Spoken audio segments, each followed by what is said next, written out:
আজকে রুমিন ফারহানার দুটি বক্তব্য। সেই বক্তব্যের যথার্থতা আছে। কিন্তু তার আগে আমি বলব যে রুমিন ফারহানার একটা বক্তব্য আমাকে বেশ নাড়া দিয়েছে। বিএনপিকে ধন্যবাদ জানিয়েছে যে তাকে দল মনোনয়ন দেয়নি।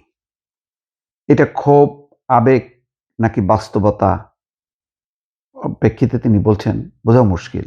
এখানে ক্ষোভও থাকতে পারে, আবেগও থাকতে পারে। আবার সত্যি মনে করতে পারে যে রুমিন ফারহানা হয়তো নিজে মনে করছেন যে আমি স্বাধীন হয়ে গেলাম, আমি স্বাধীনভাবে বক্তব্য দেব। সেই বক্তব্যের আ কিছু আলামত আমরা দেখছি। যেমন একটি বক্তব্য হচ্ছে দক্ষিণ এশিয়ার দেশগুলোতে কেন্দ্রীয় ব্যাংকে প্রিন্সটন বা ক্যালিফোর্নিয়া থেকে পিএইচডি ডিগ্রিধারীদের নিয়োগ দেওয়া হয়। আর বাংলাদেশে গভর্নর নিয়োগ পেয়েছেন বিএনপি নেতা এবং সোয়েটার ফ্যাক্টরির এমডি। অর্থাৎ মানে বিশেষজ্ঞদেরকে নিয়োগ দেওয়া হয় দক্ষিণ এশিয়ার দেশগুলোতেও, যে বিশ্ববিদ্যালয় থেকে যারা এই ব্যাংকিং অর্থব্যবস্থা সম্পর্কে যাদের পিএইচডি আছে তাদেরকে নিয়োগ দেওয়া হয়। আর এখানে নিয়োগ দেওয়া হয়েছে বিএনপি নেতা এবং সোয়েটার ফ্যাক্টরির নেতাকে।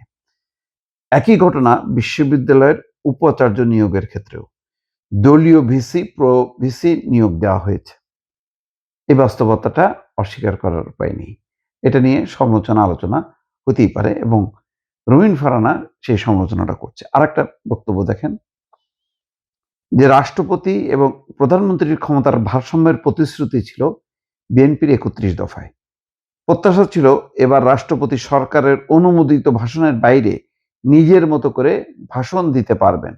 কিন্তু এতটুকু স্বাধীনতা আমরা একবারও রাষ্ট্রপতিকে দিতে পারিনি। তাহলে কোন ভারসাম্যের কথা বলছি? অর্থাৎ বিএনপি কোন ভারসাম্যের কথা বলল? যে রাষ্ট্রপতি স্বাধীনভাবে দিল না। আগে যেভাবে দিয়েছে এখনো সেভাবে দিচ্ছে।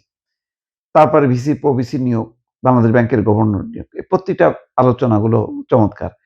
এবং রুমিন ফারহানার কথা এইজন্য বলছি যে ২০১৮ সংসদে বিএনপির মানে সংসদকে মাথায় রাখছিল বলতে গেলে রুমিন ফারহানা এবং হারুনুর রশিদ। রুমিন ফারহানার ওই সময়ের বক্তব্যগুলো এত তীব্র ছিল, ধারালো ছিল যে দেখতাম যে তার ক্লিপগুলো, বক্তব্যের কার্ডগুলোতে লক্ষ মানুষ লাইক দিচ্ছে। মানে এবং প্রচুর মানুষ দেখছে। তো যদিও আমি এই ১৮ এই সংসদে বিএনপির এমপিদের অংশগ্রহণ এই ৬-৭ জন নিয়ে এটার আমি বিরোধিতা করি। এটা বর্জন করাই উচিত ছিল।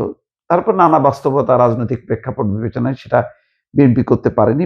বিএনপি সিদ্ধান্ত নিয়েছে এবং সেই সিদ্ধান্তটা সঠিক বেঠিক আ সেটা নিয়ে বিতর্ক হইতে পারে। কিন্তু রুমিন ফারহানার বক্তব্য কিন্তু ছিল খুব তীব্র এবং শেখ হাসিনাও এই বক্তব্যগুলো মনোযোগ দিয়ে শুনত এবং তাকে বলতে দেয়া হতো। এখনো তিনি বলছেন, তখনও সমালোচনা করছেন। তখন তার দল ক্ষমতায় ছিল না। এখন তার দল ক্ষমতায় আছে কিন্তু তিনি নেই। দুর্ভাগ্য এটা। যে তার দল ঠিকই ক্ষমতায় আসলো। যখন আসলো তখন তিনি নেই। তিনি আবার ধন্যবাদ জানাচ্ছেন। তো এটা ভালো যে এই সংসদে তিনি স্বাধীনভাবে বক্তব্য রাখবেন। কিছু ভয়েস রেইজ হওয়া দরকার।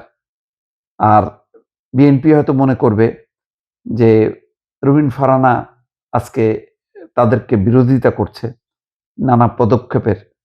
সেখান থেকে তারা শিখতে পারে। আবার হয়তো আহত হইতে পারে। কারণ এখনো সরকারের সমালোচনা, ভুল ত্রুটি, সরকার থাকলে তার ভুল হবেই। ভবিষ্যতে হয়তো রুমিন ফারহানা এই অবস্থানে থাকলে আরো তার মানে স্বর তীব্র হবে। তখন মানুষ বাহবা দেবে। বিএনপি বেকায়দায় পড়বে। বিএনপি যদি কনফিডেন্ট থাকে যে তারা ভুল করবে না, তাহলে ঠিক আছে। কিন্তু রুমিন ফারহানার মানে এভাবে স্বতন্ত্র কতদিন? সে তো একটা রাজনৈতিক পরিবারের সদস্য। তার বাবা রাজনীতিবিদ ছিলেন, অলি আহমেদ ভাষা সৈনিক, অলি আহাদের কন্যা। সেই কন্যা স্বতন্ত্রই থাকবে, কোনো রাজনৈতিক অবস্থান নেবে না। রাজনৈতিক অবস্থান নিলে কোন অবস্থান নেবে? বোঝা যাচ্ছে না। ফাইনালি কি বিএনপি সত্যি রুমিন ফারহানাকে হারাবে? নাকি মানে সময়ের ব্যবধানে বিষয়গুলো ঠিক হয়ে যাবে? অন্যান্য স্বতন্ত্র সদস্যদের মতন রুমিন ফারহানাও কি আবার বিএনপিতে ফিরবে কিনা? এই কথাগুলি বারে আমার দোলা দেয়। এই কারণে গত আ ৮-১০ বছরে বারবার রুমিন ফারহানার আলোচনা শুনি, টক শো শুনি, তার আ আ বিভিন্ন মিডিয়ার যে টক শো গুলো হয় সেখানে অংশ নেয়, পার্লামেন্টের বক্তব্য, তার নিজেরও ইউটিউব চ্যানেল ছিল। সব মিলায় আলোচিত হয়ে কিন্তু কেন জানি দলের সাথে অ্যাডজাস্ট করতে পারল না রুমিন ফারহানা। এখন দল কি জেলাস করে? নাকি তার নিজেরই এমন দলের উপরে তিনি নিজেকে ভাবেন যে দল তাকে অ্যাকোমোডেট করতে পারেনি। এগুলো নিয়ে হয়তো ভবিষ্যতে বোঝা যাবে যে একটা এক্সাক্ট একটা রাজনীতির কোন সমীকরণে এসে রুমিন ফারহানা শেষ পর্যন্ত তার অবস্থানটা নিশ্চিত করে।